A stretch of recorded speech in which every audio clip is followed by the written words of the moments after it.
Molecular physics, जो जिसमें काफी कुछ डिस्कशन हो गया। वैसे वो जितना भी डिस्कशन हुआ पहला ही टॉपिक पर था, rotational and vibrational spectra of for diatomic molecules, लेकिन उसमें भी सफिशिएंट काफी चीज है। हाँ, क्योंकि वैसे तो वो कॉम्बाइंड रोटेशनल वाइब्रेशनल स्पेक्ट्रा पढ़ना है, लेकिन उसके लिए आपको इंडिपेंडेंटली दोनों रोटेशनल स्पेक्ट्रा और वाइब्रेशनल स्पेक्ट्रा करना पड़ेगा। तो वो सब डिस्कशन होने के बाद, उससे पहले डायटोमिक मॉलिक्यूल क्या है, इसमें एक्स्ट्रा डिग्रीज ऑफ फ्रीडम आता है, एक्स्ट्रा मोशन है जो एटम के केस में नहीं था, तो वाइब्रेशनल रोटेशनल मोशन। लेकिन और एक बात है कि इलेक्ट्रॉनिक स्पेक्ट्रा जो एटम के केस में होता है, इलेक्ट्रॉनिक स्पेक्ट्रा जो एटम के केस में होता है वो यहाँ भी होगा, मॉलिक्यूल के लिए भी होगा। हाँ, इसमें कुछ और एक्स्ट्रा भी आ गया, वो है रोटेशन और वाइब्रेशन।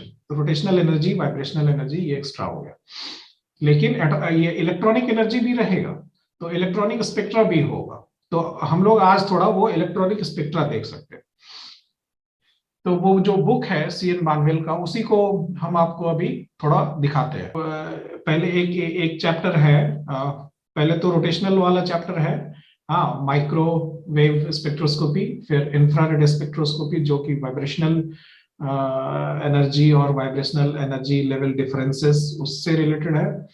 हाँ, और बाद में एक चैप्टर है इलेक्ट्रॉनिक स्पेक्ट्रा ऑफ एटम्स। वैसे ये मॉलिक्यूलर स्पेक्ट्रोस्कोपी का बुक है सीएन बानवेल वाला, लेकिन उसमें इलेक्ट्रॉनिक स्पेक्ट्रा ऑफ एटम्स वो दिया हुआ है शायद 5th चैप्टर में।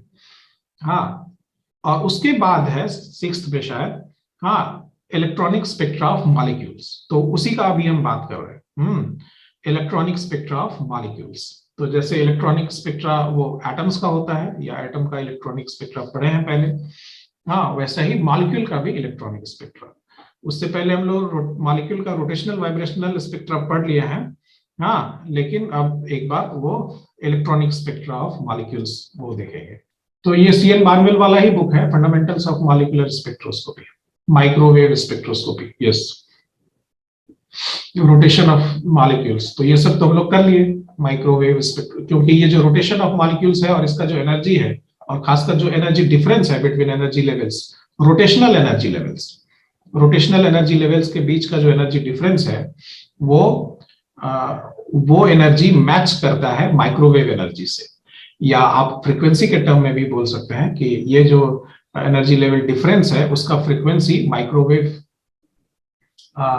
के फ्रीक्वेंसी से मैच करता है, के रीजियन में होता है। तो ये तो हम लोग कर ही लिए, डायटोमिक मॉलिक्यूल क्या है, रिड्यूस मास क्या है, ये सब तो किए ही। सो माइक्रोवेव स्पेक्ट्रोस्कोपी। अच्छा, एक चीज ये भी है, टेक्निक्स एंड इंस्ट्रूमेंटेशन। तो वो जो मॉलिक्यूलर स्पेक्ट्रोस्कोपी करते हैं तो उसमें इंस्ट्रूमेंट क्या क्या रहता है, हाँ, उसका कंपोनेंट्स क्या क्या है, और किसका क्या फंक्शन है। इंस्ट्रूमेंटेशन में जितना भी कंपोनेंट्स है सबका किसका क्या फंक्शन है, और मैकेनिज्म क्या है, पहले क्या होता है फिर क्या होता है। तो ये इसमें दिया हुआ होगा, टेक्निक्स एंड इंस्ट्रूमेंटेशन। तो वो भी हम क्लास में वैसे बताए थे, डायग्राम बनाकर नहीं बताए, लेकिन हम बताए थे कि जैसे एक सैंपल है आपके पास एक कंटेनर में, हाँ, आप उसमें एक रेडिएशन डालिएगा तो कॉन्टिन्यूअस वेव मेथड है, और एक फूरियर ट्रांसफॉर्म टेक्निक भी है। हाँ, तो उधर में क्या होता है कि आप वेव के ऊपर कॉन्टिन्यूअस वेव नहीं करके या सभी फ्रीक्वेंसी नहीं देके पल्स टेक्निक यूज करते हैं, हाँ, और टाइम में एक्विजिशन करके और बाद में उसका मैथमेटिकल फूरियर ट्रांसफॉर्म निकाल लेते हैं और उसको फ्रीक्वेंसी डोमेन में ले जाते हैं। तो उससे भी स्पेक्ट्रा, ये इनडायरेक्ट, हाँ, एक थियोरेटिकल टेक्निक को यूज करके भी आप एक्सपेरिमेंट कर सकते हैं। और फिर ये इंफ्रारेड स्पेक्ट्रोस्कोपी भी, जहां हम लोग वाइब्रेशन स्टडी किए डायटोमिक मॉलिक्यूल का, हार्मोनिक ऑसिलेटर और non harmonic oscillator, enharmonic oscillator, ये सब किए। अब यहीं पर ये डिस्कशन किया है थोड़ा सा बॉर्न ओपेनहाइमर अप्रोक्सीमेशन। हाँ, तो ये भी आपका सेकंड टॉपिक है आपके सिलेबस में। अभी हम जो बता रहे थे वो ये है, वो ये 5th चैप्टर जैसा ये इलेक्ट्रॉनिक स्पेक्ट्रोस्कोपी ऑफ एटम्स है। तो एटम्स नहीं करके ये एटम्स के लिए तो पहले ही किया हुआ है कॉलेजेस में, हाइड्रोजन एटम का, हीलियम एटम का स्पेक्ट्रा। तो ये इलेक्ट्रॉनिक स्पेक्ट्रा ऑफ एटम्स नहीं, तो इसके बाद वाले चैप्टर में ये electronic spectra of molecules, spin resonance spectroscopy. हाँ, ये आप समझ रहे होंगे, ये ईएसआर है,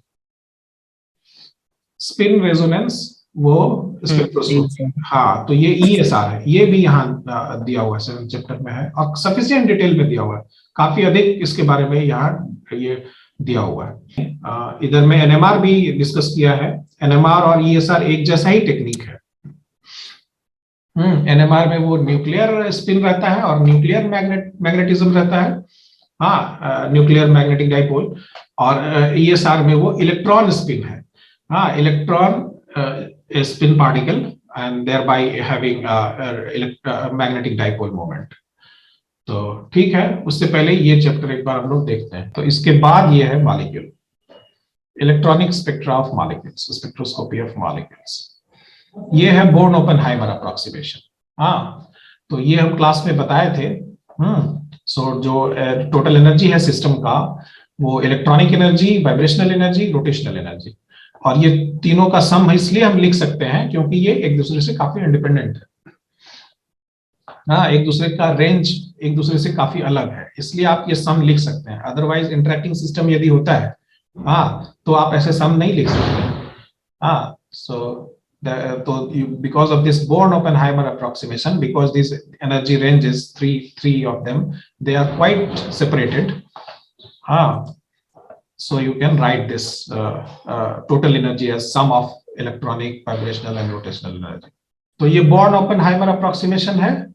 अब यहाँ ये देख लीजिए, वही बात ये बोल रहा है कि ये एनर्जी डिफरेंस जो है, इलेक्ट्रॉनिक एनर्जी वो वाइब्रेशनल एनर्जी का 1000 गुना होता है।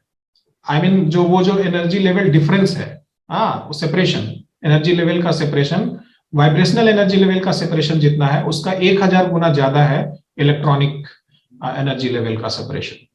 और ये वाइब्रेशनल एनर्जी लेवल का सेपरेशन इटसेल्फ वो खुद 1000 गुना है रोटेशनल एनर्जी के सेपरेशन से। हाँ, वाइब्रेशनल कोर्स स्ट्रक्चर, ये देखो बैंड एनालिसिस लिखा है, vibrational band analysis, vibrational coarse structure, vibrational band analysis, वो यही पार्ट है। यहाँ देखो, ये इसका ये डायग्राम में नीचे लिखा भी है, the vibrational coarse structure of the band form during electronic absorption from the ground state to higher state. तो ये बैंड फॉर्मेशन, ठीक है। और ये है Franck Condon principle. Franck Condon principle, हम rotational spectra, vibrational spectra mainly यही discuss.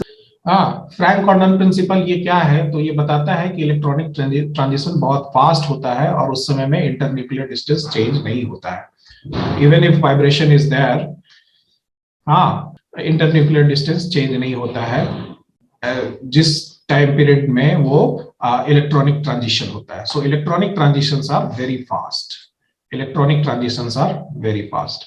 ये यहाँ स्टेटमेंट इस तरह से लिखा हुआ भी है, Franck Condon principle. Electronic transition takes place so rapidly that a vibrating molecule does not change its internuclear distance. ठीक है, तो ये फ्रैंक कॉंडन प्रिंसिपल, और उसका भी क्या इसके चलते क्या इसका रिपरकशन होगा